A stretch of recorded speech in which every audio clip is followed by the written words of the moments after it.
guys, what's up? It's 412 Sports Cards here today, back with another video. Been a little bit, but today's video was inspired. First of all, just got to shout out Conrad Sports Cards on Instagram and TikTok. Video was inspired by him, and just kind of a take on the fall of modern cards and the rise of legends that we've seen in about the past month. So his Insta post is what inspired me, outlines the kind of chasm that's been growing between the younger, more prospect-y guys, even like Luka, Trey, Zion, Ja, and the base cards of legends, and even more so the rare parallels of legends. And this could be a long video, just a fair warning, but do stay tuned till the end. I do reiterate some of Conrad's points, but I add my own elaborations and take it a step further, and I think it's some of the best insights I've come up with recently in the hobby. So, hope this helps you out, and without further ado, we'll get into it. So, we're going to begin with what has been happening and the price changes we've seen. In the past month, legends have gone through the roof. So obviously this here is a Bowman Chrome LeBron, but the PSA 9 of the Topps Chrome has gone bonkers. So is this, but the Topps Chrome PSA 9 is up 126% in the past month to $9,100. This Bowman Chrome PSA 9 up 70%. Pretty good, obviously. And then this brings us to MJ Fleer. The 1986 Fleer Michael Jordan PSA 8 up 96% to $15,000 in a month. This cool one, the Nike promo that I have in PSA 8 is up 122%, I believe, in the past month. And the Kobe Topps Chrome 1996 PSA 9 up 77% this month to $5,500. That's nuts, okay, guys? Let's take a moment to realize how insane that is.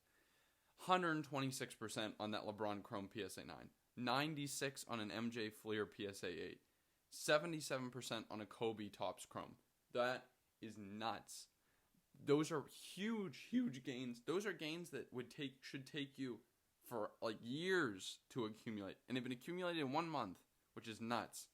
And I know these are not the PSA 10s that have shot up more money but at a lower percent, but those still have obscene percentages, north of 50%. Now what's happening in the younger players? I think a big reason for the fact that these younger players have sagged a little is that Zion, Luka, and Trey haven't been living up to the start of the season that people hoped for, and it's caused some prices to soften. Luka Doncic, a hobby darling himself, has seen his prices fall.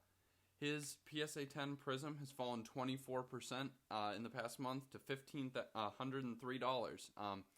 The big thing is, even though he's been putting up good stats, is that he's not in the MVP conversation like people planned on him to be. Vegas odds said he was the MVP favorite, and he's not currently in the conversation. He's playing great, but not at MVP level, and his prices have reflected a hard hit to him underperforming the expectations that were baked in. That's the key. He's about the same, if not slightly better than last year, but he's not up to the expectations that were set sky high and drove the prices up. Trey Young, his Hawks have dropped some games, and he's had let me see if I can get this to focus there. He's had a 4-point game, too, and he's also had some massive games, which have helped negate some of that, but his card's fallen 5% to $610 over the past month. Obviously, there was a big spike in there, and they're back kind of where they started. And Zion has been putting up the same points with more minutes and about the same field goal percentage, but it's not the leap that the hobby wanted. They wanted him to score more rebounds, and they wanted him to be on a team that was going to start winning, and they haven't started winning. His cards are getting hit hard, down 29.74% in the past month to $664. So now we're going to move into why this might be happening and try to explain it some. But first, a couple key ideas. This is a complex movement that we're seeing in the market. It's not just a growth in Legends cards. It's a growth in Legends cards at the same time as money is being taken out of those younger guys. It's almost as if the money's coming out of the younger guys and into those Legends. And I'll get into some possible explanations of why this could happen, some of which were brought up by Conrad, some of which are my own. Idea number one is that the hobby is getting smarter, you guys. We're realizing people who came into the hobby in 2020. They got swept up in it. They saw the ups and downs of the Prism market, the ups and downs of the Legends card market in August. I mean, we can all remember when in August, this card's been on a wild ride. August, this card went absolutely nuts. I mean, huge, just absolutely huge swings. And watching how well the best of the best have performed in terms of card prices, I think that previously unexperienced card investors are learning the trend. The best players tend to perform the best despite the high prices on a risk-return basis. The risk is real low on someone like, say, LeBron or Hank Aaron. Those guys, the risk is really, really low. And on a risk-return basis, the returns are exorbitant. And I think idea number 2 is one that Conrad presented that I absolutely loved. Is that people are preparing for the reopening of the world, guys, as the COVID vaccine rolls out. So during COVID, even those of us who work full-time, on the weekends we have more time than we used to. Our usual leisure activities either are shut down or are not as safe as they used to be. So people are spending more time around the house. And at least for me, I've been filling that time with spending time researching the card market. And myself included, as I look to spend more time on those leisure activities that I used to do, whether it be going to sports games or going out to a bunch of restaurants with friends, I don't want to have to worry about the daily swings in cards as much. And I think that's a demand that people are going to have. There's going to be a demand for assets that investors can park their money in and not have to worry about those daily swings, not have to feel like every day they need to be checking up on the market.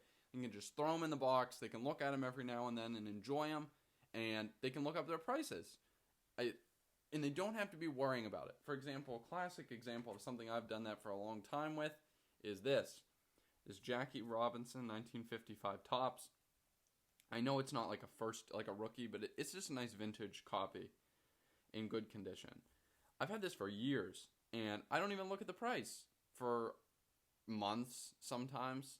I mean, it's not in like Card Ladder or anything either, but like before Card Ladder, I didn't even look at the price for months because I felt fine. I mean, it's Jackie Robinson in a vintage issue in high grade. Nothing bad's really going to happen to that unless the economy just bottomed out and everyone was running for the hills to save cash. I mean, cards like that, there's a demand for them, right? A demand that you can put your money in it and not have to worry. That's some people like to not have to worry. People's mental well-being is really important. I think it creates demand and it'll actually drive up prices. I think you can see the same kind of effect with this Michael Jordan Nike promo. I mean, I know this card's running right now, but I don't worry about this card losing value at all. It's just not a concern that's on my mind. Same with that Hank Aaron. I know Hank Aaron unfortunately just passed, and I suppose that might make his market more volatile, but the point is he's a legend he was arguably the best to ever do it. And cards like that are just nice ones that you can enjoy and not have to worry about. I think it's also worth noting that if these assets that have this element of demand that supports their prices, it's easy to park money in. I think that when people worry about the sports card market declining as COVID ends, people are saying, well, we're not going to have as much time or as much money. People might be taking money out of cards.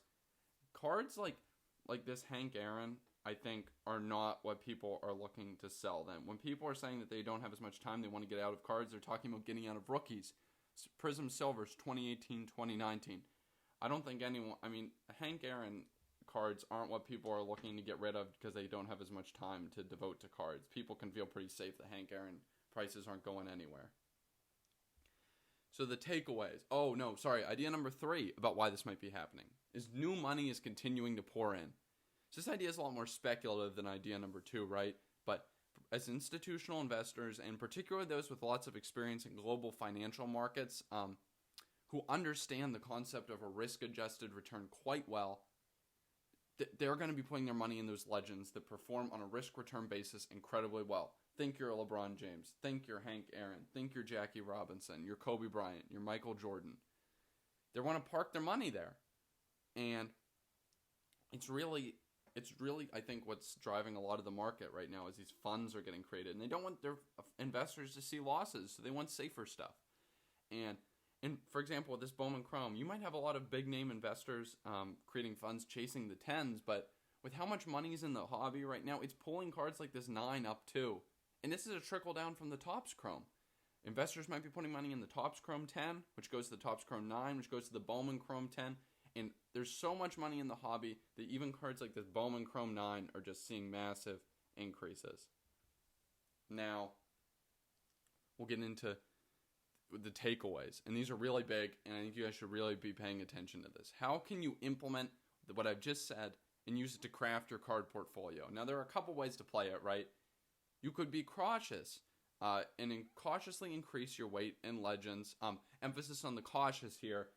For example, card like this Michael Jordan has doubled almost in the past month. There's no proof this isn't like August, guys, where the cards shot up and we haven't reached that peak for a lot of guys. I would say cautiously maybe increase your weight in Legends, or you could be saying, hey, there are guys out there, guys like Luka Doncic. I've already showed this card, I know, but who toe that line between the established and the speculative. And that maybe in that middle ground, there's some value, some arbitrage is being created. Maybe this is a play for you. But I think getting more into the longer term, what you should be doing, you should be tracking this market carefully, you guys. It's stay in tune with the market and see if these three things, and pay careful attention. If the gap between the Legends and the young guys, 1, continues to widen, 2, widens over a substantial amount of time, aka more than just this 2 weeks to a month that we've seen, and 3, if the lower grade Legend stuff continues to increase at a rate similar to the PSA 10s. I think that if all 3 of these are occurring, you've got significant evidence that we've seen a shift in the hobby, right? What we're witnessing, it's not just a hype. It's not just Legends hyped up, prices shoot up. That's fast growth over short times. If we can see a more steady, slower growth over a longer time, I think it'll show that the hobby has fundamentally transitioned to valuing Legends at a higher rate compared to the younger guys, and that's something that you should be taking note of as you adjust your card portfolios. And anyways, that was kind of it. I know it was a little longer. I usually like to keep them under 10 minutes, but I wanted to let myself go a little longer on this one. I hope those insights were valuable, and if you liked, please drop a comment what you think about this. Drop a like, drop a sub, and anyways, I'll catch you next time.